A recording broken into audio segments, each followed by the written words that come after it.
Hi, this is Rune from SlideHub with a short product update and a couple of tips on how to use our software. So first up is, if I go into our software here, you can see that we can now filter based on presentations.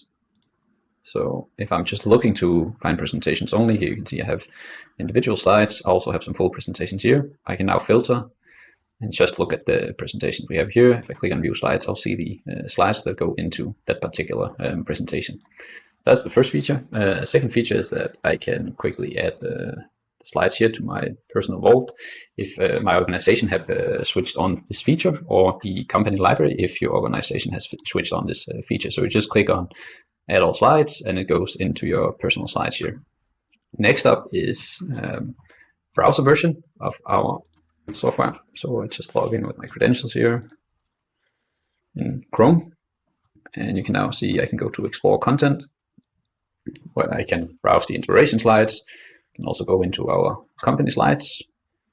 I can even see the personal slides. So these were actually the slides updated before, or uploaded before. So now you can browse the content in a browser. One thing noting is that it's not possible to download the standard icons and flags directly from the browser. I'll now cover a couple of tips on how to use the software. First up is that when you're browsing around, you don't need to click on the select if you want to add a slide. You can just click on the actual slides, different ones here, and they get added into sort of your basket here, and then you just click on insert selected and it gets inserted to your presentation. So no need to click on select. You can just click on the actual slide and it will add it to your basket. Next up is a little tip on how to use the illustrations. This also works on icons, most icons at least. So let's see what I have here.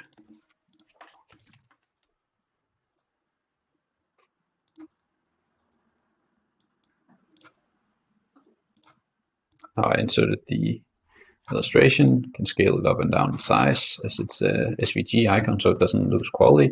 If I hit Ctrl+shift+g, it's going to ungroup all of the elements. If I repeat, it's going to ungroup even further. And then all of these are elements, so you can change the colors here if you have a specific color scheme that matches your template or your client's template. So you can customize everything. You can delete elements if they shouldn't be there. That's it for the illustrations.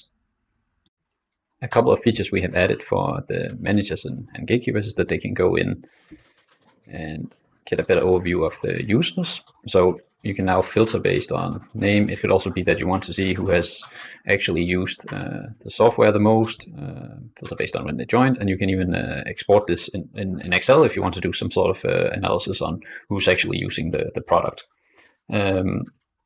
Additionally, you now have the opportunity to move or copy slides. So if I go into this slide here, and in the upper right hand corner here, I can say move or copy. If you copy, you get a duplicate of the slide. So you would have to maintain 2 slides. If you just move it, you simply move the slide. So this could be the case where you have some slides in your company library that you want to move to a certain team. You can do that here, or vice versa. If you have some team slides that you think these would be relevant for your entire organization, you can move those team slides into your company library by clicking this move. And then speaking of teams, one clarification I just want to point out is that if you are the manager of a team, you can, if we go into one of the teams here, if you are a team manager of a team, you can add slides, you can delete slides, and so forth, without being a manager of your company library. So what this means is that you can use some of the teams where people can have full autonomy to download slides, upload slides, delete slides, and so forth, without having an impact on your company library. So if you want to have some teams with some people who should have full autonomy, you can simply create a team, make them team manager of that particular team, and they will only be able to delete and add slides within that particular team. So hopefully that will be useful if you already have teams or you're planning on using that functionality in the future. Thanks for your time.